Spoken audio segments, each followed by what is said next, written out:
너같이 구역질 나는 빈민가 쓰레기가 감히 여길 기어들어와? 당장 꺼져! 10년 전 그날 밤 세차게 쏟아지는 폭우 속에서 나는 철저하게 버려졌다. 내 앞에는 한때 내 모든 것이었던 여자 한유라가 싸늘한 눈빛으로 나를 내려다보고 있었다. 그녀의 뾰족한 구두굽이 빗물에 젖은 내 손등을 무참히 짓밟았다. 가난은 죄악이었고 나의 진심은 그저 역겨운 쓰레기 취급을 받았다. 그녀는 고급 외제차에 올라타며 내게 평생 시궁창에서 벌레처럼 기어다니라는 저주를 퍼부었다. 그날 이후 내 안에 무언가가 철저히 부서지고 또렷하게 다시 태어났다. 나는 피눈물을 삼키며 한국을 떠났다. 월스트리트의 차가운 빌딩 숲에서 나는 인간이기를 포기한 채 돈과 권력에 미친 듯이 집착했다. 그리고 10년이 지난 오늘 나는 뉴욕 금융가를 쥐고 흔드는 거물급 자산가가 되어 다시 서울 땅을 밟았다. 인천국제공항을 빠져나오는 내 손에는 10년 전 그날 들고 있었던 낡고 해진 가방이 그대로 들려 있었다. 내 차림새는 여전히 색 바른 티셔츠와 낡은 점퍼 차림이었다. 화려한 명품으로 치장할 필요조차 느끼지 못할 만큼 나는 이미 완벽한 포식자가 되어 있었다. 내가 향한 곳은 서울 중심부에 위치한 최고급 VIP 호텔이었다. 이 화려하고 거대한 철옹성 같은 호텔은 불과 몇 시간 전 내가 100% 지분을 인수하여 나의 완벽한 소유가 된 곳이었다. 하지만 그 누구도 나의 진짜 정체를 알지 못했다. 호텔 로비로 들어서자 대리석 바닥에 비친 내 초라한 행색과 수백만 원짜리 정장을 입은 사람들의 모습이 극명하게 대비되었다. 화려한 샹들리에 불빛 아래에서 콧대를 높이고 걷는 자들 사이로 나는 고요하게 걸음을 옮겼다. 나의 목적은 단 하나였다. 이 오만한 성을 무너뜨리고 그 안에서 기생하는 짐승들을 심판하는 것. 프론트 데스크로 다가가는 내 시야에 익숙한 얼굴이 들어왔다. 가슴에 최고급 관리자라는 명찰을 달고 완벽하게 세팅된 모습으로 서 있는 여자. 바로 10년 전 나를 무참히 짓밟았던 한유라였다. 그녀의 오만한 미소는 여전했지만 나의 등장과 함께 그녀의 눈동자가 흔들리기 시작했다. 우리는 그렇게 다시 마주쳤다. 10년이라는 긴 세월이 무색할 만큼 그녀의 눈빛은 순식간에 경멸과 조소로 물들었다. 나는 조용히 숨을 고르며 그녀가 뿜어내는 천박한 우월감을 온몸으로 받아냈다. 지금부터 시작될 완벽한 지옥을 그녀는 아직 상상조차 하지 못하고 있었다. 유라는 특유의 비릿한 미소를 지으며 내게 다가왔다. 그녀의 향수 냄새가 코끝을 찌르는 순간 과거의 악몽이 선명하게 되살아났다. 그녀는 주변 고객들의 시선을 교묘하게 의식하며 과장된 몸짓으로 코를 틀어쥐었다. 어머, 이게 누구야? 10년 전이나 지금이나 썩은 시궁창 냄새가 나는 건 변함이 없네. 여기는 너 같은 빈민가 쥐새끼가 구걸하러 올 곳이 아니야. 그녀의 날카로운 목소리가 넓은 로비에 울려 퍼졌다. 주변 사람들의 싸늘한 시선이 내게 꽂혔지만 나의 심장 박동은 평온 그 자체였다. 나는 주머니에서 미리 예약해둔 펜트하우스 확인서를 꺼내 조용히 내밀었다. 예약된 방 열쇠를 부탁하지. 내낮고 차분한 목소리에 유라는 어이없다는 듯 실소를 터뜨렸다. 그녀는 내가 내민 확인서를 낚아채더니 단숨에 반으로 찢어버렸다. 미쳤어? 어디서 위조된 종이 쪼가리를 들고 와서 감히 VIP 펜트하우스를 입에 올려. 너 같은 버러지가 평생 막노동을 해도 여기 화장실 문턱조차 밟지 못해. 당장 보안 요원 불러. 그녀의 악에 바친 고함 소리와 함께 건장한 체격의 보안 요원들이 나를 둥글게 에워쌌다. 건장한 체격의 보안 요원 3명이 순식간에 내 주변을 에워쌌다. 그들의 거친 소나기가 내 낡은 점퍼깃을 부여잡으려던 찰나 나는 고개를 천천히 돌려 그중 한 명과 정확히 눈을 맞췄다. 흔들림 없는 아주 차갑고 깊은 눈빛이었다. 내 몸에서 뿜어져 나오는 알 수 없는 압도적인 기운의 보안 요원의 손이 허공에서 멈칫했다. 나는 구겨진 예약 확인서 조각들이 대리석 바닥에 눈송이처럼 흩어지는 것을 무심하게 내려다보며 입을 열었다. 내 몸에 손가락 하나라도 닿는 순간 당신들 인생도 이 종이 조각처럼 갈기갈기 찢겨나갈 줄 알아. 나의 낮고 서늘한 경고의 보안 요원들은 당황한 기색이 역력했다. 그들은 섣불리 내게 손을 대지 못한 채 힐끗거리며 유라의 눈치만 살폈다. 그 꼴을 지켜보던 유라의 얼굴이 불그락푸르락 달아올랐다. 그녀는 날카로운 구두 소리를 내며 내 앞으로 바짝 다가와 섰다. 허세 부리지 마. 너같이 밑바닥에서 구르는 기생충들이 꼭 쥐뿔도 없으면서 목소리만 크지. 유라는 주변에 모여든 VIP 고객들을 향해 시선을 돌리더니 돌연 불쌍하고 무고한 피해자인 척 목소리를 높이기 시작했다. 여러분 소란을 피워 정말 죄송합니다. 이 남자는 과거에 저를 끈질기게 스토킹하던 정신 이상자입니다. 매번 이런 식으로 고급 호텔의 위조 문서를 들고 찾아와서 행패를 부리고 돈을 뜯어내려는 악질 중의 악질이죠. 그녀의 뻔뻔하고도 교묘한 거짓말에 화려한 샹들리에 아래 모여있던 사람들의 수군거림이 벌떼처럼 일어났다. 수백만 원짜리 명품 가방과 한정판 시계로 휘감은 사람들은 나를 마치 전염병 환자라도 보는 듯한 혐오스러운 눈빛으로 쳐다보며 일제히 뒷걸음질을 쳤다. 유라는 대중의 반응에 한껏 고무된 듯 더욱 기세등등해졌다. 그녀는 내 손에 들려있던 낡은 가방을 신경질적인 손짓으로 가리켰다. 저 가방 안에 무슨 흉기나 다른 고객들의 방에서 훔친 물건이 들어있을지 모릅니다. 보안 요원들 당장 저 가방부터 빼앗아서 바닥에 쏟아버려요. 만약 조금이라도 반항하면 곧바로 경찰의 영업 방해와 특수 협박으로 넘겨버리세요. 내 호텔에서 이런 역겨운 총극이 벌어지는 건 단 1초도 용납할 수 없으니까요. 보안 요원 중 한 명이 마침내 내 가방을 향해 억센 손을 뻗었다. 나는 굳이 반항하지 않았다. 오히려 가방에 손잡이를 쥐고 있던 손의 힘을 스르륵 풀었다. 무방비 상태로 바닥을 향해 추락한 낡은 가방은 대리석 바닥에 둔탁하게 부딪혔고 그 충격으로 인해 낡은 지퍼가 터지며 입구가 흉하게 벌어졌다. 그 안에서 쏟아져 나온 것은 그녀가 기대했던 화려한 흉기나 훔친 보석 따위가 아니었다. 그것은 10년 전 어머니가 세상을 떠나시기 직전 내게 남겨주신 낡은 가죽 수첩과 몇 벌의 허름한 옷가지들, 그리고 오래된 서류 봉투뿐이었다. 유라는 바닥에 나뒹구는 내 초라한 물건들을 내려다보며 참을 수 없다는 듯 비릿한 코웃음을 쳤다. 어머, 쓰레기통을 통째로 들고 왔네. 이런 구역질 나는 빈민가 쓰레기들이 우리 호텔의 최고급 대리석 바닥을 더럽히다. 니 당장 청소부들을 불러서 알코올로 소독부터 해야겠어. 그녀는 조롱 섞인 웃음을 터뜨리며 의도적으로 날카로운 구두굽을 들어올렸다. 그리고는 바닥에 떨어진 어머니의 유품인 그 낡은 가죽 수첩을 무참히 짓밟았다. 뾰족한 굽이 수첩의 가죽 표면을 파고들며 기괴하고 소름 끼치는 마찰음을 냈다. 내 심장 가장 깊은 곳에서 통제할 수 없는 차가운 분노가 소용돌이치기 시작했지만 나의 표정은 그 어느 때보다 고요하고 섬뜩했다. 유라의 뾰족한 구두굽이 어머니의 낡은 가죽 수첩을 지식이며 내는 기괴한 마찰음은 마치 내 심장을 날카로운 유리 조각으로 도려내는 듯한 소리였다. 그 수첩은 단순한 낡은 물건이 아니었다. 10년 전 지독한 가난 속에서 병원비조차 구하지 못해 차가운 병실에서 고통스럽게 숨을 거두시던 어머니가 마지막 순간까지 품에 안고 계시던 유일한 유품이었다. 그 안에는 투박하고 삐뚤빼뚤한 글씨로 쓰인 못난 아들을 향한 미안함과 기도만이 가득 채워져 있었다.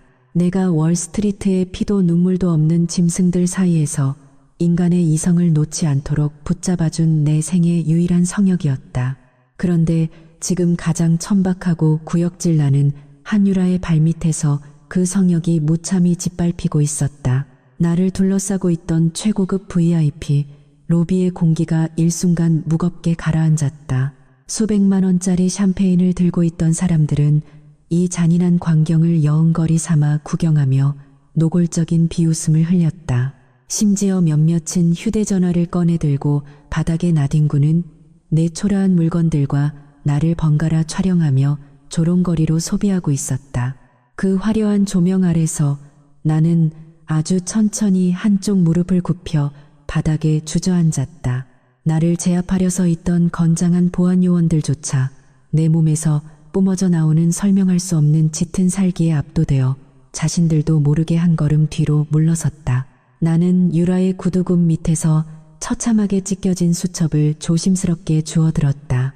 고급스러운 인조 가죽 표면에는 그녀의 구두굽이 파고든 흉측한 구멍이 뚫려 있었고 어머니의 눈물 자국이 배어있던 오래된 종이장들은 무참히 구겨져 바닥의 먼지를 뒤집어쓰고 있었다.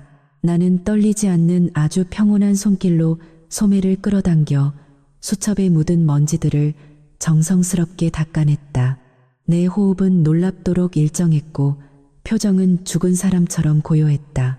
하지만 천천히 고개를 들어 유라와 시선을 맞춘 내 두 눈동자는 이미 인간이 가질 수 있는 온도를 상실한 상태였다. 그것은 완벽하게 이성을 잃기 직전 가장 차갑게 얼어붙은 지옥의 밑바닥 그 자체였다.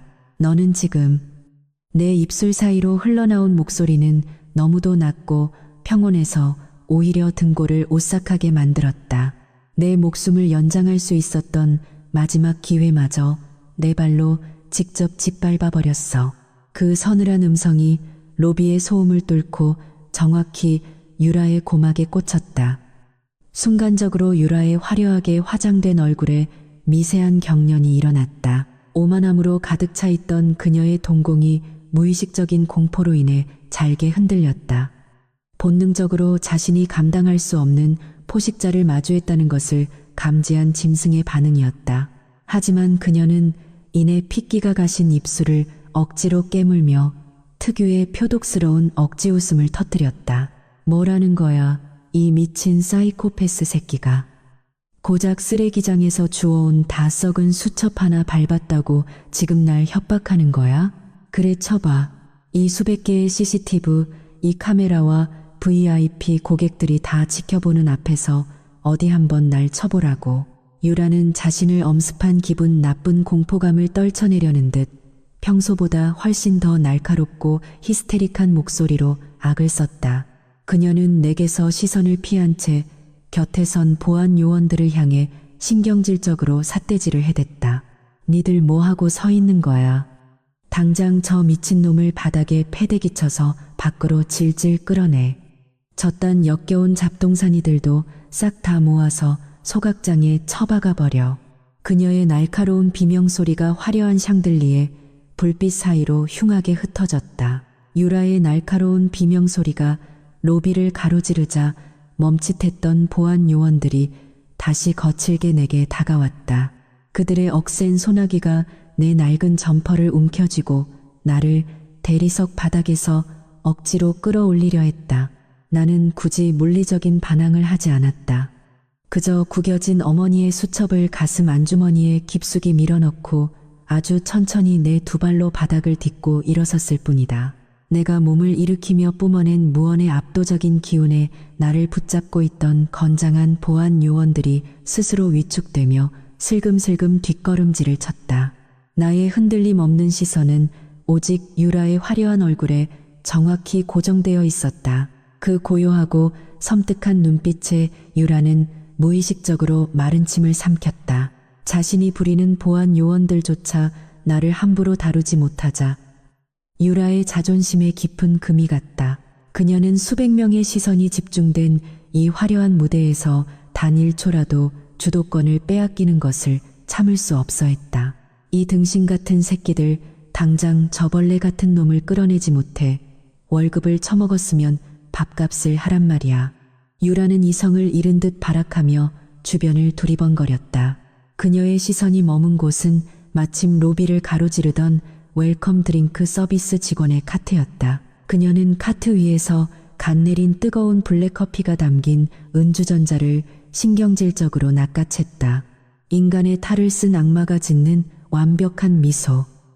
유라의 입가에 10년 전 나를 버릴 때 지었던 그 끔찍하고 비릿한 웃음이 다시 번지기 시작했다.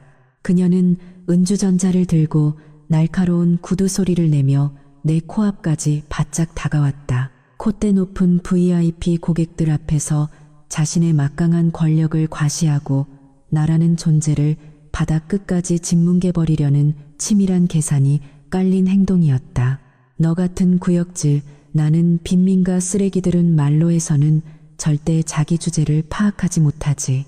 평생 남이 먹다 버린 쓰레기나 주워 먹던 기생충 새끼가 감히 어디서 눈을 똑바로 떠.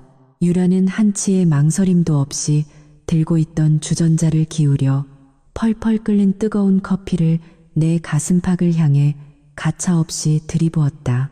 지독하게 뜨거운 검은 액체가 내 낡은 점퍼를 순식간에 적시고 피부 깊숙한 곳까지 화끈거리는 고통을 전달했다. 바닥에는 진한 커피 국물이 흥건하게 고였고 로비 전체에 짙은 커피 향이 진동했다.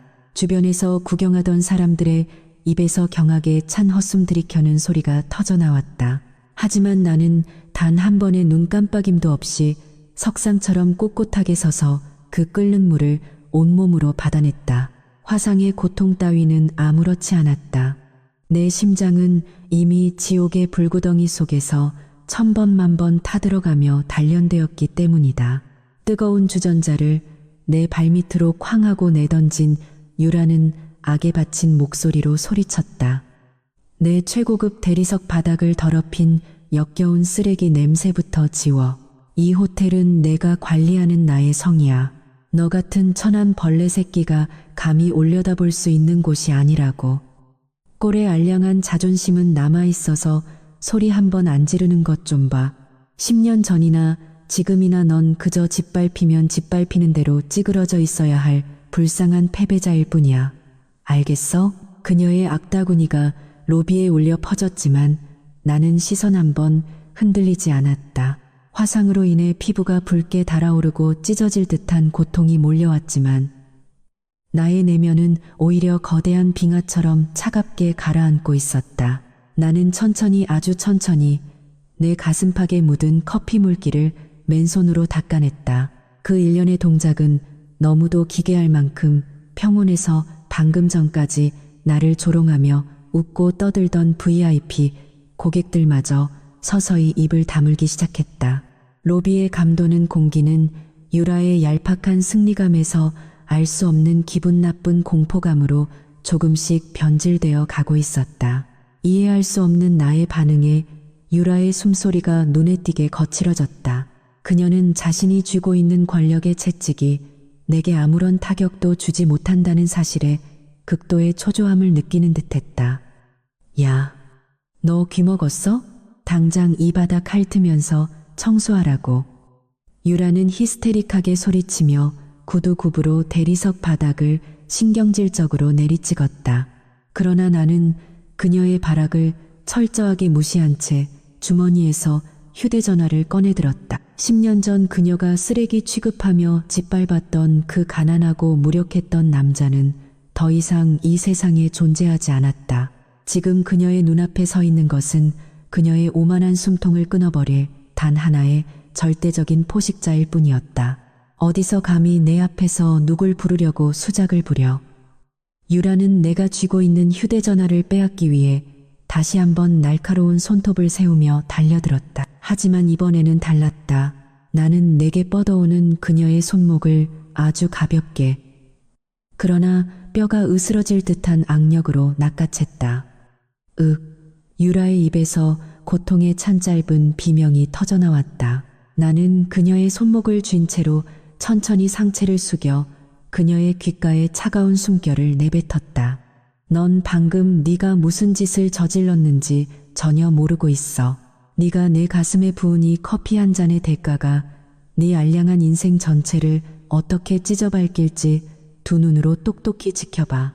나는 그녀의 손목을 혐오스럽다는 듯이 거칠게 뿌리쳤다. 중심을 잃은 유라는 꼴사납게 뒤로 물러서며 엉덩방아를 찔 뻔했지만 간신히 옆에 있던 보안 요원의 팔을 붙잡고 버텼다. 수치심과 분노로 일그러진 그녀의 얼굴은 이제 북다 못해 창백하게 질려 있었다. 죽여버리겠어. 저 새끼 당장 끌어내서 뼈도 못 추리게 밟아버리란 말이야. 유라는 이성을 완전히 상실한 채 짐승처럼 울부짖으며 보안 요원들을 향해 악을 썼다. 하지만 나는 여유롭게 휴대전화의 화면을 켜고 단축번호 1번을 길게 눌렀다. 신호음이 단 한 번 울리기도 전에 전화기 너머로 극도로 긴장한 묵직한 남성의 목소리가 들려왔다. 전화기 너머의 인물은 이 거대한 호텔 체인을 실질적으로 관리하고 있는 총괄 사장이자 곧 나의 발밑에 엎드리게 될 사냥개 중 하나였다. 나는 유라의 일그러진 얼굴을 똑바로 응시하며 아주 또렷하고 건조한 목소리로 짧은 명령을 내렸다. 지금 당장 로비로 튀어나와 치워야 할 역겨운 쓰레기가 하나 있으니까. 내 말이 끝나는 순간 전화기 너머에서는 숨이 넘어갈 듯한 헉헉거림과 함께 무언가 육중한 것이 의자에서 굴러떨어지는 소리가 요란하게 울려 퍼졌다. 상황 파악조차 하지 못한 유라는 여전히 자신의 알량한 권력에 취해 내게 삿대질을 해대며 자신의 무덤을 깊게 파 내려가고 있었다. 유라는 내가 휴대전화를 주머니에 집어넣는 모습을 보며 과장된 숨을 몰아쉬더니 이내 미친 듯이 웃어젖히기 시작했다. 이제 하다 별 미친 연극을 다 보는군. 방금 누구한테 전화한 거야? 동네 뒷골목에서 같이 쓰레기나 줍는 내 거지 친구들이라도 불렀어? 그녀는 배를 잡고 낄낄거리며 주변의 보안 요원들과 고객들을 향해 과장된 조롱의 눈빛을 보냈다. 수백만 원짜리 명품으로 온몸을 휘감은 VIP 고객들 사이에서도 동조하는 듯한 비웃음이 간헐적으로 터져나왔다. 그녀는 완벽하게 승리했다는 듯 턱을 치켜들고 나를 쓰레기 보듯 내려다보았다. 하지만 그녀가 그렇게 자신의 얄팍한 우월감에 취해 있는 그 순간 호텔 최고층 펜트하우스에 위치한 총괄 사장실의 공기는 그야말로 죽음의 공포로 휩싸여 있었다. 나에게서 전화를 받은 호텔 총괄 사장 강민호 대표는 손에 쥐고 있던 최고급 만년필을 바닥에 떨어뜨린 채 사색이 되어 있었다. 이마에서는 식은땀이 비 오듯 쏟아져 내렸고 그의 심장은 흉곽을 찢고 나올 듯이 미친 듯이 요동치고 있었다. 그는 의자를 박차고 일어나며 너무 당황한 나머지 자신의 책상 모서리에 정강이를 강하게 부딪혔지만 고통조차 느끼지 못했다. 방금 전화를 끄는 목소리, 그것은 불과 며칠 전 월스트리트에서 화상회의로 이 거대한 호텔 체인을 단숨에 삼켜버린 피도, 눈물도 없는 새로운 지배자 바로 신임 회장의 목소리였기 때문이다. 강 사장은 넥타이가 비뚤어지는 것조차 신경 쓰지 못한 채 사장실 밖으로 미친 듯이 뛰쳐나갔다. 비서실장과 임원진들이 무슨 일이냐며 기겁을 하고 일어섰지만 그의 입에서 터져나온 것은 짐승의 비명과도 같은 고함이었다. 다들 당장 로비로 튀어내려가. 회장님께서, 신임 회장님께서 지금 우리 로비에 와 계신다. 그의 목소리는 극도의 공포로 인해 형편없이 갈라져 있었다. 엘리베이터 버튼을 부서질 듯 내리누르는 강 사장의 손끝은 파르르 떨리고 있었다. 신임 회장이 로비에서 쓰레기 취급을 받고 있다는 사실은 곧 이 호텔 임원진 전체의 목이 달아날 수도 있는 끔찍한 재앙을 의미했다. 다시 1층의 화려한 로비.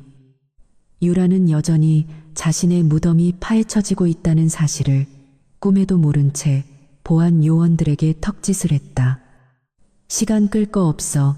저 새끼 입을 틀어막아서라도 당장 뒷문으로 끌어내. 반항하면 뼈를 부러뜨려도 좋으니까 내 눈앞에서 빨리 치워버려. 유라의 날카로운 명령이 떨어지자 보안 요원들이 억센 소나기로 내 양팔을 거칠게 꺾어 결박했다. 낡은 점퍼의 이음새가 투박한 소리를 내며 찢어졌다. 하지만 나는 그들의 거친 폭력에도 미동조차 하지 않았다. 나의 얼음장 같은 시선은 오직 VIP 전용 엘리베이터의 층수가 빠르게 줄어드는 전광판의 붉은 숫자에 고정되어 있었다. 어디 한번 계속 짖어봐. 내 그 알량한 목숨줄이 끊어지는 소리가 곧 이 로비에 울려 퍼질 테니까. 나는 나를 억누르는 보안 요원들의 힘을 고스란히 받아내며 유라를 향해 기괴할 만큼 차분한 미소를 지어 보였다. 화상 입은 가슴팍에서 올라오는 열기보다 내 입꼬리에 맺힌 미소가 훨씬 더 지독하고 서늘했다. 그 미소를 마주한 순간 유라의 눈동자에 찰나의 흔들림이 스쳤다. 아무것도 가진 것 없는 빈민가 쓰레기가 내뿜을 수 없는 너무나도 압도적이고 군주 같은 여유였기 때문이다. 그때였다. 로비 한가운데 위치한 황금색 VIP 전용 엘리베이터가 도착했음을 알리는 날카로운 기계음이 고요해진 로비의 공기를 날카롭게 찢고 울려 퍼졌다. 띵하는 소리와 함께 무거운 금속 문이 천천히 열리기 시작했다. 육중한 금속 마찰음을 내며 VIP 전용 엘리베이터의 문이 완전히 열렸다. 그 안에서 튀어나온 것은 구겨진 넥타이를 휘날리며 사색이 된 얼굴을 한 호텔 총괄 사장 강민호 대표와 최고위급 임원진들이었다. 그들은 마치 지옥의 심판관을 마주하러 가는 사형수들처럼 거친 숨을 몰아쉬고 있었고 이마에서는 굵은 식은땀이 뚝뚝 떨어지고 있었다. 최고급 정장을 빼입은 임원들이 무더기로 로비에 쏟아져 나오자 조금 전까지 나를 조롱하며 웅성거리던 VIP 고객들마저 당황하며 좌우로 길을 터주기 시작했다. 로비의 공기는 일순간 차갑게 얼어붙었고 묘한 긴장감이 감돌았다. 하지만 오직 단 한 사람이 거대한 폭풍의 눈 한가운데 서 있는 한유라만이 상황을 전혀 파악하지 못하고 있었다. 그녀는 엘리베이터에서 내린 강 사장을 발견하자마자 얼굴에 화색을 띠며 간사한 미소를 지어 보였다. 그녀는 강 사장이 자신이 걸었던 보고 전화 때문에 직접 이 냄새나는 쥐새끼를 처리해주려 1층까지 내려왔다고 단단히 착각하고 있었다. 유라는 나를 붙잡고 있는 보안 요원들에게 턱짓을 하며 득에양양하게 외쳤다. 거봐, 내가 뭘 했어. 감히 우리 호텔을 우습게 보고 행패를 부리면 어떻게 되는지 이제 뼈저리게 느끼게 될 거야. 사장님께서 직접 널 쓰레기장으로 처박아 버리실 테니까. 유라는 날카로운 구두 소리를 내며 엘리베이터에서 내린 강 사장과 임원진들을 향해 종종 걸음으로 달려갔다. 그녀는 평소 자신이 강 사장에게 총애를 받는다는 사실을 VIP 고객들 앞에서 과시하고 싶어 안달이 난 상태였다. 사장님, 바쁘신데 어떻게 직접 내려오셨어요? 유라는 특유의 간드러지는 목소리를 내며 강 사장의 팔짱을 끼려 다가갔다. 저기 저 미친놈이 VIP 예약증을 위조해서 로비에서 난동을 부리고 있잖아요. 제가 보안팀을 시켜서 밖으로 끌어내려고 했는데 저 새끼가 자기 주제도 모르고 끝까지 버티지 뭐예요. 제가 완벽하게 처리할 테니까 사장님은 신경 쓰지 마시고 올라가세요. 유라의 혀끝에서 쏟아지는 새초롬한 아부가 로비에 울려 퍼졌지만 강 사장의 귀에는 그 어떤 소리도 들리지 않는 듯했다. 그의 초점 잃은 눈동자는 오직 나를 향해 고정되어 있었고 그 눈빛에는 형언할 수 없는 짙은 공포와 경악이 서려 있었다. 강 사장의 시선이 내 찢어진 낡은 점퍼와 커피를 뒤집었어 엉망이 된 가슴팍 그리고 대리석 바닥에 흥건하게 고인 진한 커피 국물에 닿았다. 그 순간 그의 전신이 마치 고압 전류에 감전된 것처럼 심하게 경련하기 시작했다. 강 사장의 입술이 파르르 떨리며 무언가 말을 내뱉으려 했지만 컥컥거리는 짐승의 쇳소리만 새어나올 뿐이었다. 분위기가 심상치 않게 돌아가고 있다는 것을 눈치챈 임원진들도 하나둘씩 내 쪽으로 시선을 돌렸다. 그리고 그들 역시 강 사장과 마찬가지로 마치 유령이라도 본 것처럼 얼굴에서 핏기가 싹 가시기 시작했다. 그들은 며칠 전 월스트리트와의 화상회의에서 스크린 너머로 보았던 신임 회장의 차갑고 무자비한 눈빛을 정확히 기억하고 있었다. 낡은 옷차림과 엉망이 된 몰골을 하고 있었지만 그들 앞에 꼿꼿하게 서서 뿜어내는 저 서늘하고 압도적인 기운은 틀림없는 절대 권력자의 그것이었다. 임원들의 다리가 후들거리기 시작했고 헉하는 짧은 비명들이 곳곳에서 터져나왔다. 유라는 여전히 혼자만의 승리감에 도취되어 강 사장의 소매를 잡아 끌며 교태를 부리고 있었다. 사장님, 제 말 안 들리세요? 빨리 보안팀한테 지시해서 저 쓰레기 좀 치워달라니까요. 유라는 여전히 상황 파악을 하지 못한 채 콧소리를 내며 강 사장의 팔을 가볍게 흔들었다. 그 얄팍한 마찰음이 기폭제가 되었을까. 극도의 공포로 굳어있던 강 사장의 이성이 끊어질 듯한 비명과 함께 산산조각이 났다.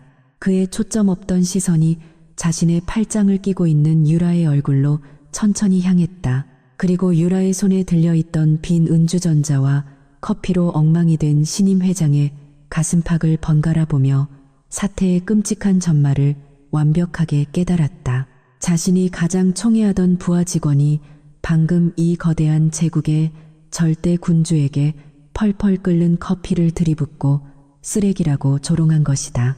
그것은 곧 자신을 포함한 여기 있는 모든 임원진의 모가지가 단숨에 날아갈 수 있는 끔찍한 반역 행위였다. 강 사장의 눈동자에 생존을 향한 처절한 살기가 번뜩였다. 그는 핏대가 굵게 선 팔을 거칠게 휘둘러 자신에게 교태를 부리며 매달려 있던 유라를 무자비하게 쳐냈다. 꺄악! 전혀 예상치 못한 거친 폭력의 유라는 날카로운 비명소리를 지르며 대리석 바닥에 흉하게 나뒹굴었다. 고급스러운 정장 치마가 구겨지고 완벽하게 세팅되었던 머리가 산발이 되었지만 강 사장은 그녀에게 일말의 동정심조차 보이지 않았다. 사장님, 지금 대체 무슨 짓을? 바닥에 주저앉은 유라가 원망 섞인 목소리로 악을 쓰며 따져 묻기도 전이었다. 강 사장은 마치 다리뼈가 부러진 사람처럼 그 자리에서 털썩하고 두 무릎을 꿇었다. 그리고는 최고급 수제 정장 바지가 더러워지는 것은 안중에도 없이 바닥을 엉금엉금 기어서 내 앞까지 필사적으로 다가왔다.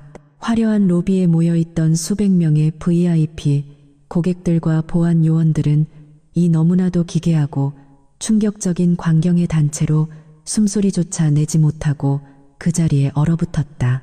대한민국을 대표하는 최고급 VIP 호텔의 총괄 사장이 낡고 찢어진 점퍼를 입고 빈민가 취급을 받던 남자에게 개처럼 기어가고 있었기 때문이다. 내 발끝에 도달한 강 사장은 이마가 대리석 바닥에 부딪혀 쿵 하는 무거운 소리가 날 정도로 깊숙이 엎드렸다.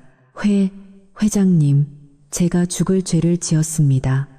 제발 부디 목숨만은 살려주십시오. 강 사장의 입에서 터져나온 짐승의 울음과도 같은 그 한마디는 로비 전체를 거대한 충격과 공포의 소용돌이로 몰아넣었다. 회장님이라니. 강 사장의 절규가 끝나기가 무섭게 그를 따라 엘리베이터에서 내려왔던 수십 명의 최고위급 임원들도 마치 벼락을 맞은 듯 일제히 바닥에 무릎을 꿇고 머리를 조아렸다. 왕의 처형만을 기다리는 사형수들처럼 그들의 넓은 등판이 사시나무 떨듯 격렬하게 요동치고 있었다. 수백 명의 시선이 집중된 로비의 화려한 샹들리에 불빛 아래 오직 나만이 감정을 상실한 얼어붙은 지옥의 군주처럼 고요하게 그들을 내려다보고 있었다. 바닥에 처참하게 내동댕이 쳐진 채 그 모든 비현실적인 광경을 똑똑히 지켜보던 유라의 얼굴은 이미 살아있는 사람의 것이 아니었다. 그녀의 동공은 감당할 수 없는 충격 앞에서 파열될 듯이 팽창되었고 벌어진 붉은 입술 사이로는 의미를 알 수 없는 헛바람만 새어나왔다. 회장님, 누가? 저 빈민가 쥐새끼가 우리 호텔의 새로운 회장님이라고? 말도 안 돼. 저건 그냥 10년 전에 내가 짓밟고 버렸던 기생충 새끼일 뿐인데. 유라는 눈앞에 펼쳐진 파멸을 부정하려는 듯 고개를 미친 듯이 가로저었다. 하지만 대리석 바닥에 부딪혀 피가 맺힌 강 사장의 이마와 임원들의 공포에 질린 거친 숨소리는 너무나도 생생하고 잔인하게 그녀의 숨통을 조여오고 있었다. 유라의 악에 바친 고함 소리가 떨어지기가 무섭게 바닥에 엎드려 있던 강 사장이 짐승처럼 울부짖으며 몸을 일으켰다. 이 미친년이 기어이 돌았구나. 내년이 지금 뉘신지 알고 감히 그 더러운 주둥아리를 함부로 놀려. 강 사장은 이성을 잃고 유라의 뺨을 향해 사정없이 손을 휘둘렀다. 짝 하는 소름 끼치는 마찰음과 함께 유라의 고개가 꺾이며 바닥에 처참하게 내동댕이 쳐졌다. 그녀의 입술이 터져 붉은 피가 흘러내렸지만 강 사장은 분이 풀리지 않은 듯 씩씩거리며 삿대질을 해댔다. 네가 방금 쓰레기라고 조롱한 이분이 바로 어제 뉴욕 본사에서 우리 호텔 지분 100%를 전액 현금으로 인수한 월스트리트의 거물 이진우 신임 총괄 회장님이시다. 이 천하의 멍청하고 구역질 나는 년아. 강 사장의 핏발선 절규가 로비의 높은 천장을 때리고 울려 퍼졌다. 그 순간 유라의 귓가에는 이명이 윙윙거리며 모든 세상의 소리가 아득하게 멀어지는 듯했다. 월스트리트의 거물, 100% 지분 인수, 신임 총괄 회장. 강 사장의 입에서 터져나온 단어들은 유라의 얄팍한 뇌 용량으로는 도저히 처리할 수 없는 거대한 절망의 파도였다. 그녀는 초점 잃은 텅 빈 눈으로 나를 올려다보았다. 찢어진 낡은 점퍼 화상을 입어 붉게 달아오른 가슴팍 바닥에 나뒹구는 싸구려 유품들. 그 겉모습은 분명 10년 전 자신이 벌레 취급하며 짓밟았던 그 무능하고 가난한 이진우가 맞았다. 하지만 지금 그녀를 짓누르고 있는 저 서늘하고 압도적인 포식자의 눈빛은 절대 자신이 아는 패배자의 것이 아니었다. 나는 강 사장의 호들갑스러운 충성 맹세와 폭력을 손짓 하나로 조용히 제압했다. 나의 가벼운 손놀림 한 번에 강 사장은 헉 하고 숨을 들이켜며 다시 대리석 바닥에 납작 엎드렸다. 로비의 감도는 공기와 수백 명의 숨소리는 이제 완벽하게 나의 통제 아래 놓여 있었다.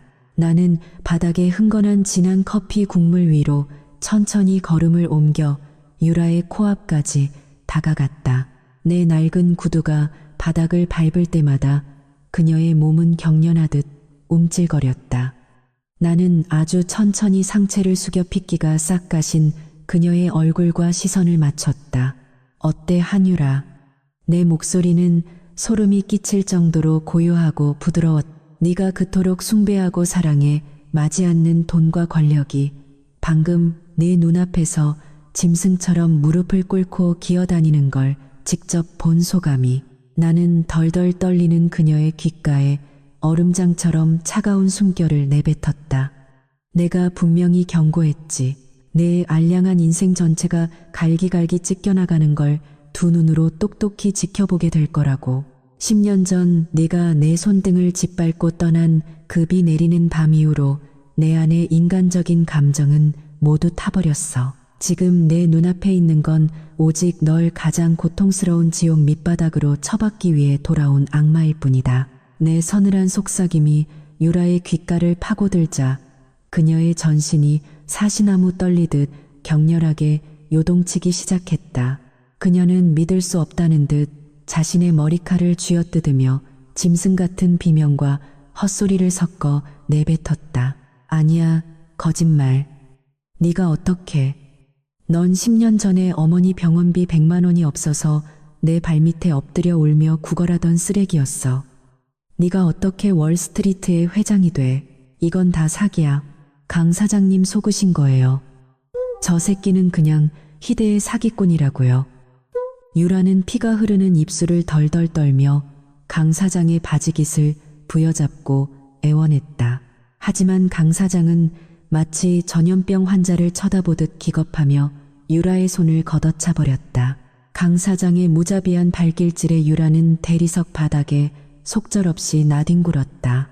조금 전까지 그녀의 든든한 뒷배이자 막강한 권력의 상징이었던 강 사장은 이제 나를 향해 개처럼 엎드린 채 자신의 목숨을 구걸하기에 바빴다.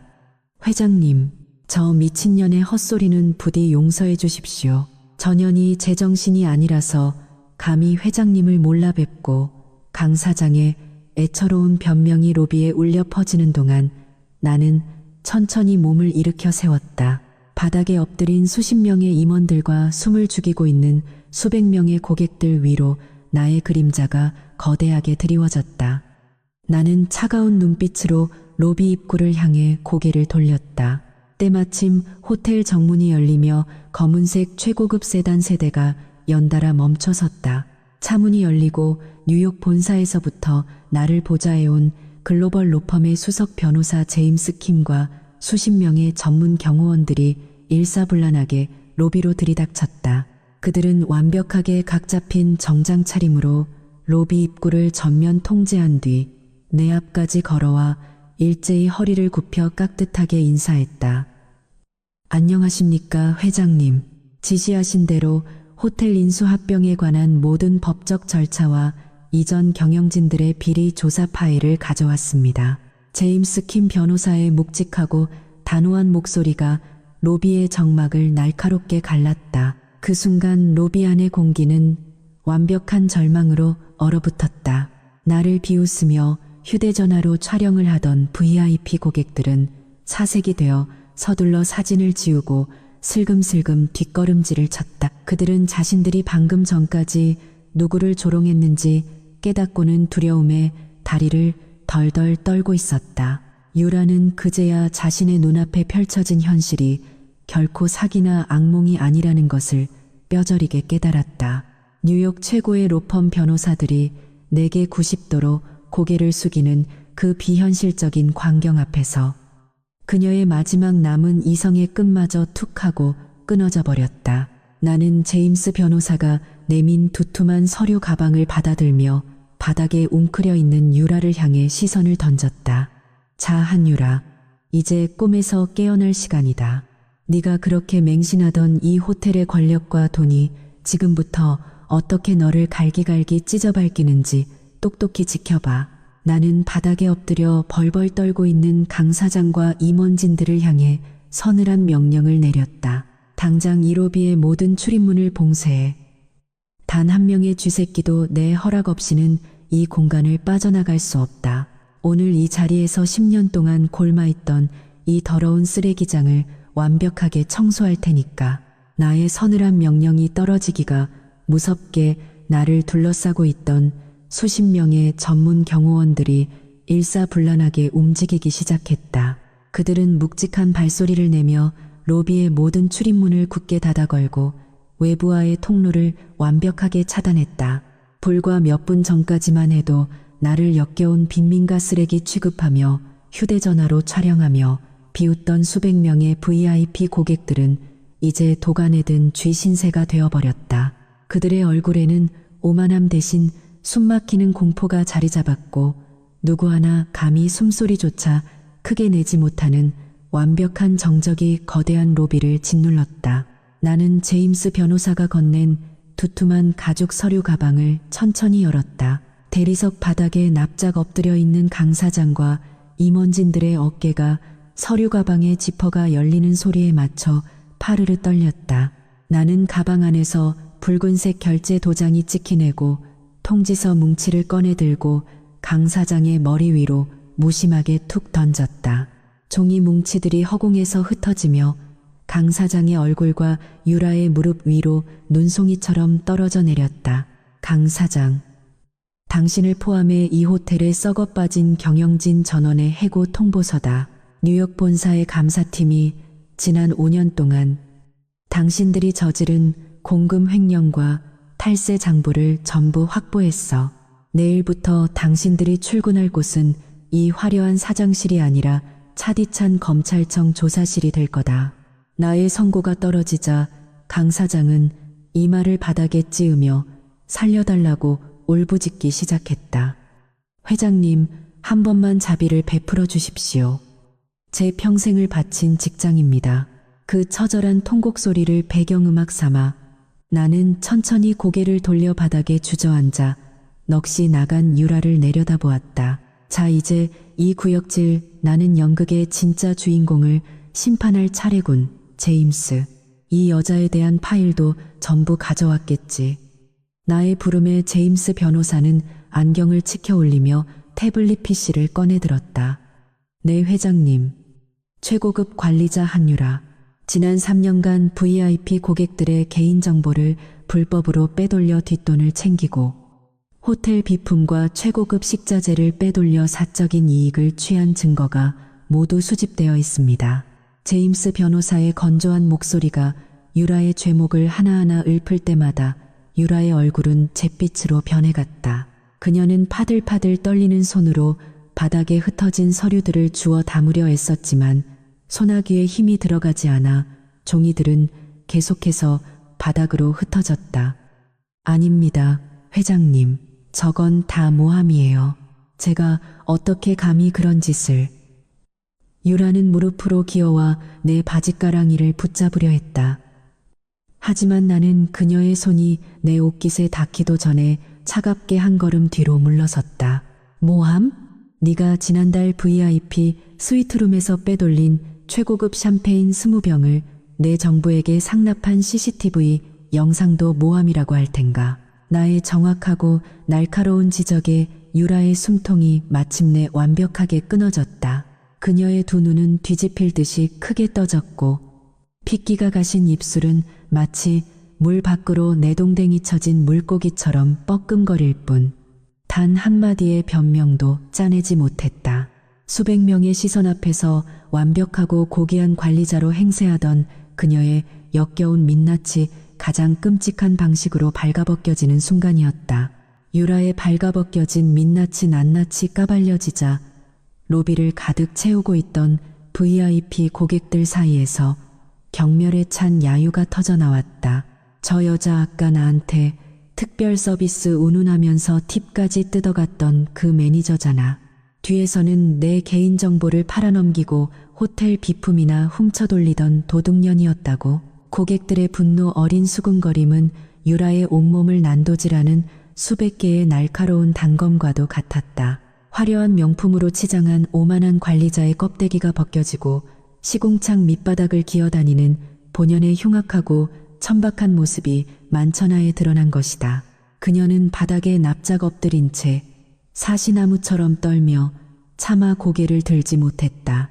이제 그녀에게 남은 동아줄은 단 하나뿐이었다. 10년 전 자신이 그토록 처참하게 짓밟고 벌레 취급하며 버렸던 남자의 알량한 동정심. 유라는 피가 흐르는 입술을 깨물며 무릎으로 기어와 내 발등에 자신의 눈물 범벅이 된 얼굴을 비벼대며 처절하게 울부짖기 시작했다. 진우야, 아니 회장님, 제가 잠시 미쳤었어요. 10년 전에도 방금 전에도 제가 잠시 눈이 멀어서 짐승 같은 짓을 한 거예요. 우리 한때는 서로 진심으로 사랑했잖아.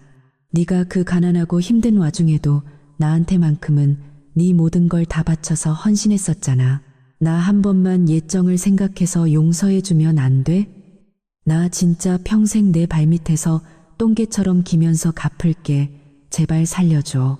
그녀의 두 뺨을 타고 흘러내리는 짙은 마스카라와 핏물이 엉겨붙은 눈물은 너무도 추악하고 역겨웠다. 나는 내 구두를 더럽히는 그녀의 얼굴을 가차없이 걷어차 떼어냈다.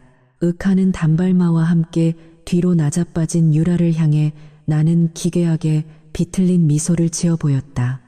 사랑? 진심? 옛정? 내 입에서 흘러나오는 단어들은 얼음 조각처럼 날카롭게 그녀의 고막을 파고들었다. 네가 감히 그 더러운 입술로 사랑이라는 단어를 주워 담아? 10년 전 쏟아지는 폭우 속에서 내 손등을 뾰족한 구두굽으로 짓밟고 떠나던 날 네가 내뱉었던 그 끔찍한 저주들.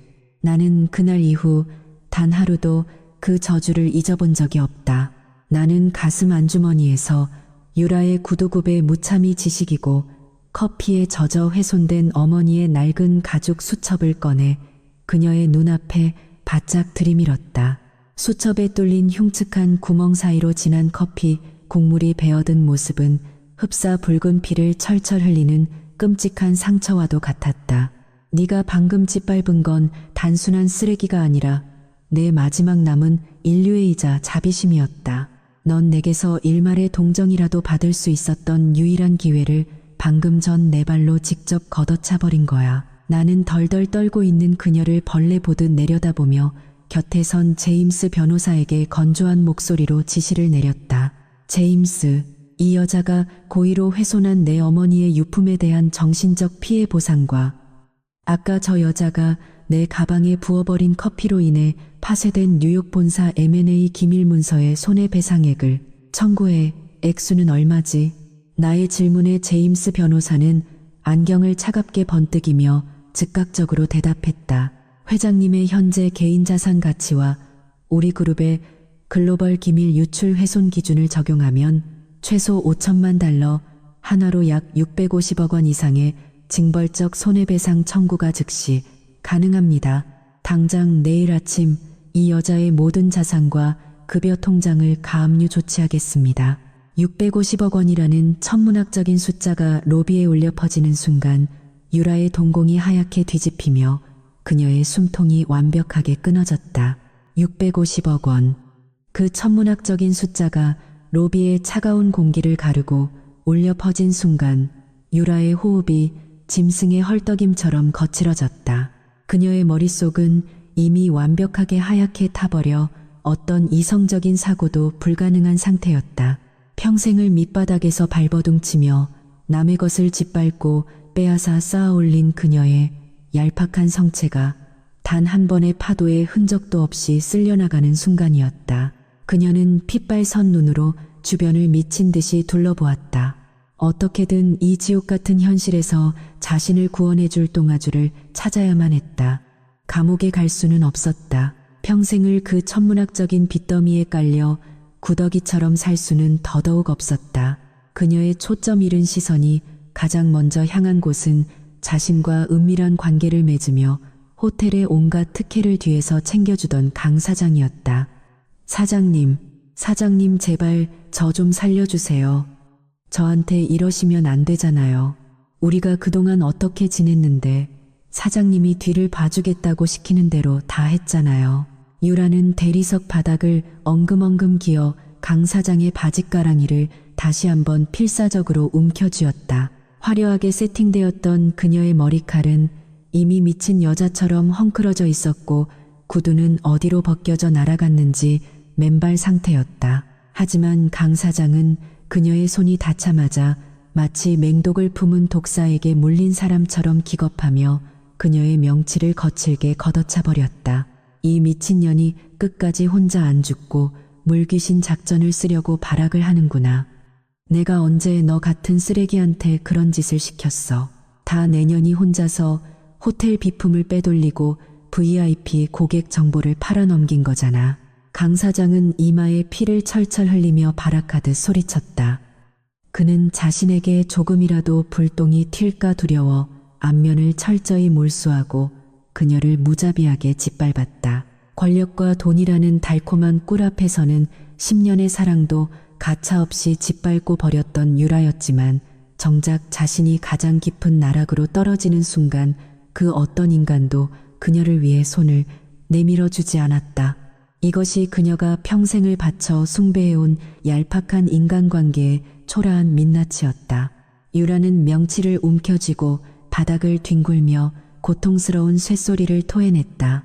화려한 샹들리에 조명 아래 처참하게 구르는 그녀의 모습은 그야말로 날개가 꺾여 바닥을 기어다니는 벌레와 다름없었다. 로비의 모든 출입문이 통제되어 도간에 든 쥐 신세가 된 수백 명의 VIP 고객들조차 그녀를 향해 싸늘한 혐오와 경멸의 시선을 던질 뿐이었다. 방금 전까지 그녀의 알량한 권력에 빌부터 가식적인 웃음을 흘리던 자들이 이제는 그녀를 세상에서 가장 더러운 전염병 환자 취급하고 있었다. 나는 주머니에 두 손을 여유롭게 찔러 넣은 채 그 완벽하고 아름다운 배신의 릴레이를 고요하게 감상했다. 지옥불은 이제 막 달아오르기 시작했을 뿐이다. 유라의 비명 섞인 절규가 서서히 잦아들더니 이내 짐승의 헐떡임 같은 거친 숨소리로 바뀌었다. 650억 원. 평생을 밑바닥에서 남의 것을 짓밟고 빼앗아 긁어모은 그녀의 알량한 전 재산을 수천 번 팔아치워도 결코 갚을 수 없는 절대적인 액수였다. 그녀는 초점 잃은 눈으로 대리석 바닥에 무늬를 멍하니 응시하다가 돌연 미친 사람처럼 실실 웃기 시작했다. 그래, 이건 다 꿈이야. 내가 왜 650억을 물어내. 이건 말도 안 되는 악몽이라고. 유라는 실성한 듯 중얼거리며 피 묻은 손으로 자신의 얼굴을 마구 문질렀다. 화려했던 화장은 기괴하게 번져 흡사 피눈물을 흘리는 악귀의 형상처럼 변해 있었다. 나는 그녀의 그 처참하고 구역질 나는 몰골을 일말의 동요도 없이 내려다보았다. 10년 전 비 내리는 거리에서 내 심장을 찢어발겼던 그 오만하고 잔인했던 한유라는 이제 어디에도 없었다. 내 발끝에서 짓뭉개지는 한 마리의 비루한 벌레만이 남아있을 뿐이었다. 나는 천천히 몸을 굽혀 그녀의 귓가에 마지막 사형 선고를 속삭였다. 10년 전 네가 내게 말했지. 나 같은 쓰레기는 평생 시궁창에서 벌레처럼 기어다니는 게 어울린다고. 축하해 한유라. 이제 그 완벽한 지옥의 시궁창이 남은 내 평생의 안식처가 될 테니까. 네가 숭배하던 그 돈이 이제 널 어떻게 물어뜯고 능지처참하는지 매일 밤 뼛속 깊이 느끼게 될 거다. 나의 서늘한 목소리가 유라의 귓가를 파고드는 순간 굳게 닫혀있던 로비의 정문이 거칠게 열렸다. 요란한 사이렌 소리와 함께 수십 명의 경찰들이 들이닥쳤다. 강 사장이 어떻게든 형량을 줄여보고자 자신이 알고 있는 유라의 모든 횡령과 불법 비리, 증거를 이미 경찰에 넘긴 직후였다. 경찰들은 바닥에 쓰러져 넋이 나간 유라를 향해 다가와 무자비하게 수갑을 채웠다. 한유라 씨, 당신을 특정경제범죄, 가중처벌 등에 관한 법률 위반 혐의 및 업무상 횡령 배임 혐의로 긴급 체포합니다. 차가운 금속 수갑이 그녀의 얇은 손목을 조이는 찰칵하는 소리가 로비의 정막을 날카롭게 갈랐다. 수갑이 채워지는 순간에야 유라는 다시 현실로 튕겨나왔다. 그녀는 미친 듯이 발버둥치며 경찰들의 소나기에서 벗어나려 발악했다. 놔달라고. 난 아무 잘못 없어. 저 새끼가 다 꾸며낸 짓이야. 저 새끼를 잡아 쳐넣으라고. 그녀의 악에 바친 비명소리가 화려한 샹들리에를 뒤흔들었지만 경찰들은 무표정한 얼굴로 그녀의 양팔을 거칠게 꺾어 제압했다. 끌려가는 와중에도 유라는 고개를 돌려 나를 향해 저주를 퍼부으려 했지만 나의 얼음장 같은 눈빛과 마주친 순간 그녀의 목소리는 목구멍 깊은 곳으로 처참하게 기어들어갔다. 완벽하고도 압도적인 나의 승리였고 그녀의 영원한 파멸이었다. 로비를 가득 채우고 있던 수백 명의 VIP 고객들은 10년의 복수극이 완성되는 이 잔혹하고도 숨막히는 광경을 지켜보며 누구 하나 입을 떼지 못했다. 방금 전까지 유라의 위세에 눌려 나를 향해 삿대질을 하고 비웃던 그들의 얼굴에는 이제 나를 향한 극도의 맹목적인 공포와 경외심만이 가득했다. 그들은 자신들도 유라처럼 하루아침에 모든 것을 잃고 길거리로 나앉게 될까봐 파르르 떨며 내 눈치를 살피기 바빴다. 나는 제임스 변호사를 향해 가볍게 고개를 끄덕였다. 제임스 변호사는 즉각 경호원들에게 지시를 내려 통제되었던 로비의 문들을 일제히 개방했다. 문이 열리자마자 VIP 고객들은 마치 지옥에서 탈출하는 망령들처럼 서로를 밀치며 앞다투어 로비 밖으로 빠져나갔다. 그들의 수백만 원짜리 명품 구두가 서로 엉키고 넘어지며 아비규환을 이루었지만 나의 시선은 오직 로비 바닥에 남겨진 진한 커피 자국과 어머니의 찢어진 수첩에만 머물러 있었다. 폭풍이 휩쓸고 지나간 거대한 로비 안에는 이제 나와 제임스 변호사 그리고 바닥에 엎드려 처분만을 기다리는 강 사장과 임원진들만이 덩그러니 남아 있었다. 폭풍이 휩쓸고 지나간 거대한 대리석 로비 안에는 이제 나와 제임스 변호사 그리고 바닥에 납작 엎드려 처분만을 기다리는 강 사장과 수십 명의 임원진들만이 덩그러니 남아 있었다. 바닥에 흥건하게 고여있던 진한 커피 국물은 어느새 차갑게 식어 로비의 화려한 조명을 기괴하게 반사하고 있었다. 나는 주머니에 두 손을 찔러 넣은 채 구두굽 소리를 울리며 벌벌 떨고 있는 강 사장의 코앞으로 다가갔다. 나의 그림자가 그의 등 위로 무겁게 드리워지자 강 사장은 이마를 바닥에 찌으며 다시 한번 애처롭게 목숨을 구걸하기 시작했다. 회장님, 저 미친 여자는 경찰에 끌려갔습니다. 저는 회장님의 지시대로 모든 것을 완벽하게 처리했습니다. 제발 저의 충성심을 굽어 살피시어 이번 한 번만 선처를 베풀어 주십시오. 강 사장의 목소리는 비굴함의 극치를 달리고 있었다. 조금 전까지 유라의 든든한 뒷배를 자처하며 온갖 특혜를 누리던 그 오만한 사내의 모습은 온데간데 없었다. 오직 생존 본능에 눈이 멀어 꼬리를 흔드는 한 마리의 비루한 늙은 개만이 내 발밑에 엎드려 있을 뿐이었다. 나는 그의 가식적인 읍소를 들으며 서늘하고도 조롱 섞인 헛웃음을 흘렸다. 충성심? 네가 방금 보여준 건 충성심이 아니라 언제든 주인을 물어뜯을 수 있는 하이에나의 비열한 생존 본능일 뿐이다. 나는 구두 앞코로 강 사장의 어깨를 툭툭 건드리며 얼음장처럼 차가운 목소리로 경고했다. 네가 한유라의 비리 증거를 경찰에 넘겼다고 해서 네가 지난 5년 동안 이 호텔에서 저지른 수백억 원대의 횡령과 탈세 범죄가 지워지는 것은 아니지. 너는 그저 내 목숨을 연장하기 위해 어제의 동지를 가장 먼저 물어뜯은 쓰레기 중의 쓰레기일 뿐이다. 내 말이 끝남과 동시에 강 사장의 어깨가 무너져 내리며 그의 입에서 절망적인 신음이 새어나왔다.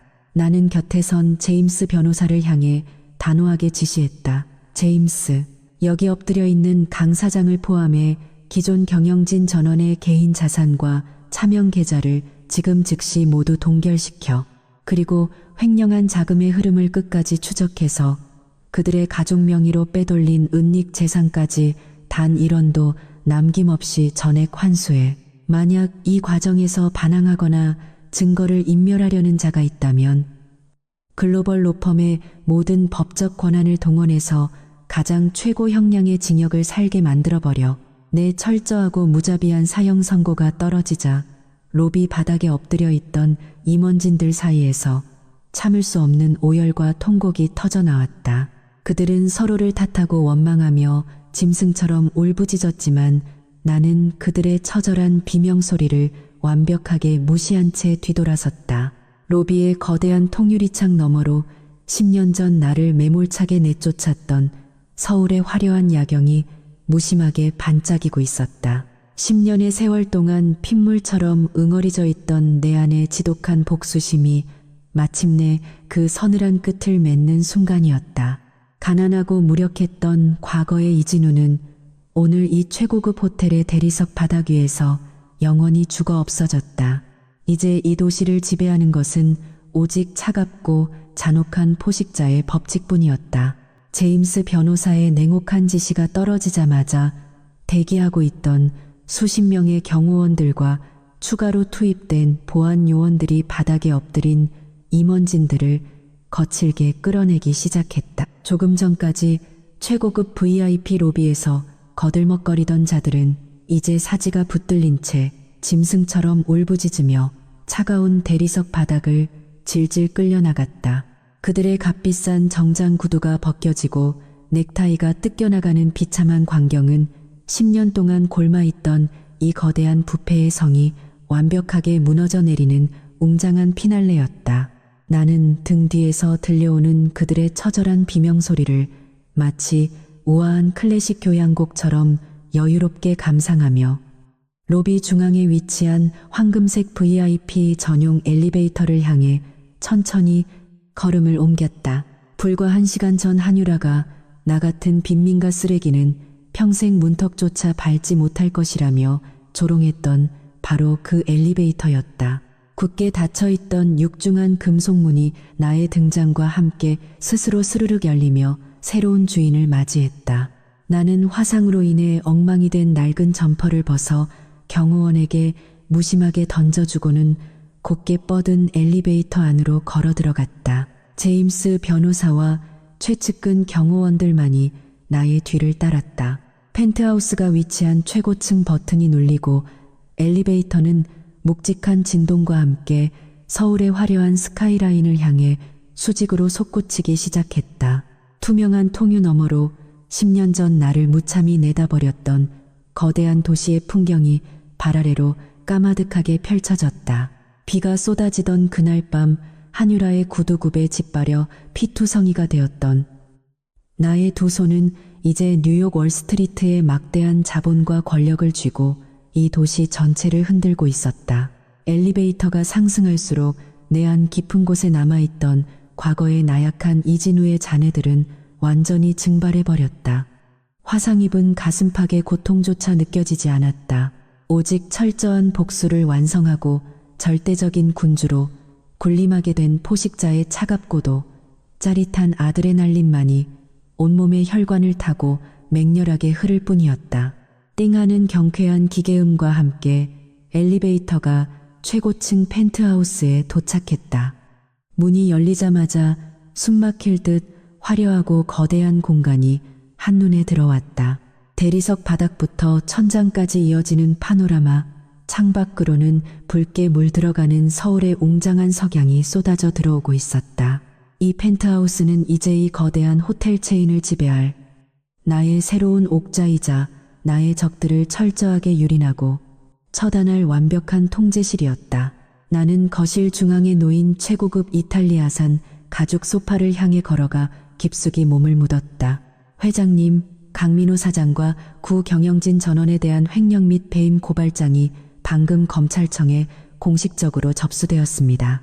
또한 지시하신 대로 한유라의 모든 개인 자산과 차명 계좌에 대한 가압류 집행이 법원의 긴급 승인을 받아 완료되었습니다. 제임스 변호사가 태블릿 PC의 화면을 넘기며 건조하고 정확한 목소리로 보고를 올렸다. 나는 소파의 팔걸이에 턱을 갠 채 창밖의 붉은 노을을 응시하며 아주 작고 서늘한 미소를 지었다. 완벽하군. 하지만 이건 단지 지옥의 문을 여는 첫 번째 열쇠일 뿐이야. 그녀가 겪어야 할 진짜 끔찍한 형벌은 아직 시작조차 되지 않았으니까. 차가운 철문이 닫히는 소리와 함께 삭막한 경찰서 취조실의 공기가 유라의 목을 강하게 조여왔다. 불과 몇 시간 전만 해도 최고급 호텔의 VIP 로비에서 수백만 원짜리 명품을 휘감고 오만하게 군림하던 그녀는 이제 화장이 흉하게 번진 채 양손에 수갑을 찬 초라한 범죄자 신세로 전락해 있었다. 취조실 책상 위에는 그녀가 지난 3년간 저지른 온갖 불법적인 비리, 증거들이 산더미처럼 쌓여 있었다. VIP 고객들의 개인 정보를 은밀하게 팔아넘긴 내역부터 최고급 와인과 식자재를 빼돌려 사적으로 유통한 장부까지 그 모든 것이 완벽하게 까발려져 있었다. 담당 형사는 벌벌 떠는 유라를 향해 경멸 어린 시선을 던지며 두툼한 서류 뭉치를 책상 위로 거칠게 내던졌다. 한유라 씨, 당신이 강민호 전 사장과 공모해서 빼돌린 횡령액만 무려 30억 원이 넘습니다. 게다가 이진우 신임 회장님의 가방에 뜨거운 커피를 들이부어 훼손한 뉴욕 본사의 M&A 기밀 서류의 가치는 경찰인 제가 봐도 입이 떡 벌어질 정도더군요. 형사의 건조한 목소리가 취조실에 울려 퍼질 때마다 유라의 어깨는 사시나무처럼 격렬하게 떨렸다. 그녀는 피가 맺힌 입술을 파들파들 떨며 어떻게든 이 현실을 부정하려 발악했다. 아닙니다, 형사님. 이건 다 모함이에요. 저는 그냥 강 사장님이 시키는 대로 했을 뿐이라고요. 그리고 그 서류는 그건 그냥 낡은 쓰레기 가방에 들어있던 거였어요. 제가 어떻게 그게 650억 원짜리 기밀 서류인 줄 알았겠어요. 제발 한 번만 선처해 주세요. 유라의 구차하고 역겨운 변명이 끝나기도 전에 취조실 문이 열리고 최고급 정장 차림의 제임스 변호사가 차가운 표정으로 걸어 들어왔다. 그의 등장에 유라의 동공은 극도의 공포로 파열될 듯이 팽창했다. 제임스 변호사는 형사에게 가볍게 목례를 한 뒤 넋이 나간 유라의 코앞에 붉은색 도장이 선명하게 찍힌 민사소송장을 내려놓았다. 한유라 씨, 당신이 어떤 변명을 하든 진실은 변하지 않습니다. 이 시간부로 당신의 모든 은행 계좌와 부동산은 전면 가압류되었습니다. 또한 우리 로펌은 당신이 죽는 그 순간까지 650억 원의 징벌적 손해배상액을 끝까지 추징할 것입니다. 아, 그리고 당신의 부모와 형제들은 이미 당신이 지은 천문학적인 빚더미에 깔리기 싫다며 법적으로 당신과의 가족관계를 단절하는 절차에 들어갔습니다. 가족관계 단절. 그 단어가 유라의 고막을 때리는 순간 그녀의 눈동자가 하얗게 뒤집혔다. 자신이 평생을 바쳐 긁어모았던 재산은 물론이고 마지막 방패막이가 되어줄 가족들마저 그녀를 전염병 환자 취급하며 완벽하게 버린 것이다. 제임스 변호사는 절망의 늪에 빠져 허우적거리는 유라를 향해 아주 건조하고 잔인한 한마디를 덧붙였다. 회장님께서 당신에게 전하라고 하신 마지막 메시지가 있습니다. 10년 전 비 내리는 거리에서 당신이 짓밟았던 그 가난한 남자의 진심이 지금 당신의 목을 조르는 이 650억 원의 빚더미보다 훨씬 더 고귀하고 무거운 것이었다는 걸 이제 뼛속 깊이 새기며 평생을 시궁창에서 썩어가길 바란다고 하셨습니다. 유라는 결국 참지 못하고 짐승 같은 비명을 지르며 차가운 취조실 바닥으로 굴러떨어져 처절하게 오열하기 시작했다. 몇 년의 시간이 흘렀다. 그날 밤의 거대한 폭풍은 서울의 스카이라인을 완벽하게 뒤바꿔 놓았다. 이진우가 이끄는 뉴욕 본사의 막대한 자본은 썩어빠진 호텔 체인을 완전히 정화하고 대한민국 최고의 랜드마크로 재탄생시켰다. 반면 수백억 원의 횡령과 배임 그리고 특수재물 손괴 혐의로 기소된 강민호 사장과 한유라는 법정 최고형을 선고받고 차디찬 교도소로 끌려갔다. 특히 유라에게 쏟아진 대중의 비난과 조롱은 상상을 초월했다. 그녀가 VIP 고객들의 개인정보를 팔아넘긴 파렴치한 범죄자라는 사실이 언론에 대서특필되면서 그녀는 대한민국 모든 업계에서 영원히 퇴출당하는 블랙리스트 1순위가 되었다. 시간은 잔인할 만큼 공평하게 흘러 유라가 끔찍한 수감 생활을 마치고 가석방으로 풀려나는 날이 도래했다. 무거운 철문을 나서는 그녀의 모습은 과거 최고급 대리석 로비를 런웨이처럼 걷던 그 오만하고 화려했던 관리자가 아니었다. 영양실조로 푹 패인 뺨과 빗질조차 제대로 되지 않아 수세미처럼 엉킨 머리카락, 그리고 누군가 버린 것을 주워 입은 듯한 낡고 냄새나는 얇은 점퍼. 그것이 지금 그녀가 가진 세상의 전부였다. 그녀를 데리러 온 가족이나 지인은 단 한 명도 없었다. 혈육조차 그녀가 짊어진 650억 원이라는 천문학적인 빚더미에 기겁하며 철저하게 연을 끊고 잠적해버린 지 오래였다. 하늘에서는 마치 10년 전 진우를 짓밟고 버렸던 그날 밤처럼 차갑고 거센 빗방울이 쏟아져 내리기 시작했다. 우산 하나 살 동전조차 없었던 유라는 쏟아지는 빗줄기를 온몸으로 맞으며 서울의 번잡한 거리를 정처 없이 걸었다. 화려한 네온사인 너머로 빛나는 최고급 레스토랑과 수백만 원짜리 명품이 진열된 쇼윈도를 바라보는 그녀의 초점일은 눈동자에는 지독한 후회와 절망의 눈물이 고여 흘렀다. 한때 저 화려한 세상의 중심에 서 있다고 믿었던 자신의 얄팍한 오만함이 얼마나 부질없고 역겨운 것이었는지 이제야 뼈저리게 깨달은 것이다. 당장 오늘 밤 비바람을 피할 한 평짜리 고시원 방갑조차 없었던 그녀는 결국 인력사무소를 전전하다 가장 후미진 변두리의 한 싸구려 모텔에 일용직 청소부로 들어가야만 했다. 화려한 명품백을 들고 콧대를 높이던 그녀의 손에는 이제 퀴퀴한 냄새가 나는 낡은 걸레와 독한 락스통이 들려 있었다. 고무장갑조차 지급받지 못해 맨손으로 독한 화학약품을 만지며 곰팡이 핀 변기를 닦을 때마다 찢어질 듯한 고통이 밀려왔다. 매달 그녀가 피눈물을 흘리며 버는 쥐꼬리만한 일당은 입금되기가 무섭게 650억 원이라는 거대한 빚의 이자로 강제 압류되었다. 과거 진우를 향해 평생 화장실 문턱도 밟지 못할 벌레라고 조롱했던 그녀 자신이 이제는 평생 남이 버린 오물을 치우며 빚의 굴레에서 썩어가는 가장 완벽한 시궁창의 삶으로 전락해버렸다. 매일 밤 싸구려 모텔의 화장실을 닦으며 유라는 피눈물을 흘렸다. 그녀의 거칠어진 두 손은 독한 락스에 부르터 곳곳에 피딱지가 앉아 있었다. 과거 최고급 네일아트를 받으며 샴페인 잔을 들어 올리던 그 화려했던 손의 흔적은 이제 어디에도 남아있지 않았다. 뻐근한 허리를 두드리며 밖으로 나온 그녀의 시선 끝에 길 건너편에 세워진 익숙한 검은색 최고급 세단 한 대가 들어왔다.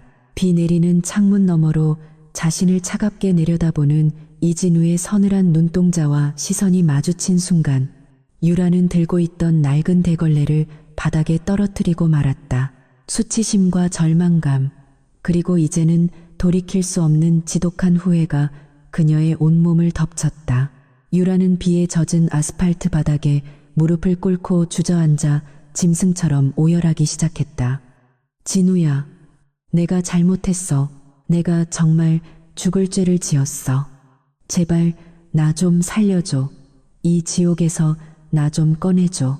그녀는 쉰 목소리로 목에서 피가 날 때까지 절규하며 차를 향해 손을 뻗었지만 세단에 검게 틴팅된 차창은 무심하게 스르륵 닫혀버릴 뿐이었다. 그녀의 처절한 울부짖음은 무정한 빗소리에 파묻혀 공허하게 흩어졌다. 나는 그녀의 그 비참하고 구역질, 나는 눈물을 마지막으로 눈에 담으며 조용히 고개를 돌렸다. 10년 전 급이 내리는 밤 내 심장을 찢어발겼던 그녀의 저주는 완벽하게 그녀 자신의 목을 조르는 가장 끔찍한 올가미가 되어 돌아갔다. 운전석에 앉은 비서가 시동을 걸며 부드럽게 차를 출발시켰다.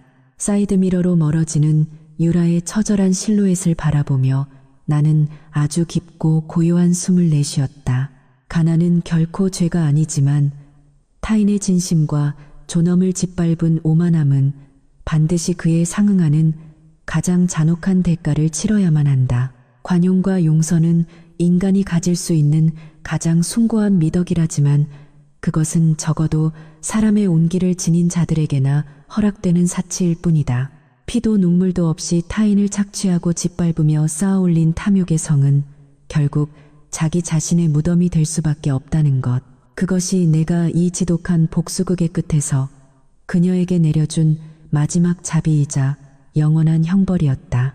빗방울이 차창을 때리는 소리가 마치 과거의 모든 상처를 씻어내듯 경쾌하게 차 안을 채우기 시작했다. 나의 복수는 이렇게 가장 완벽하고 차가운 방식으로 끝이 났다. 만약 이 통쾌하고 짜릿한 사이다 복수극이 마음에 드셨다면 지금 바로 좋아요와 구독 그리고 알림 설정까지 꾹 눌러주세요. 앞으로도 여러분의 막힌 속을 뻥 뚫어줄 더 강력하고 매운맛의 사연들로 찾아오겠습니다. 시청해 주셔서 감사합니다.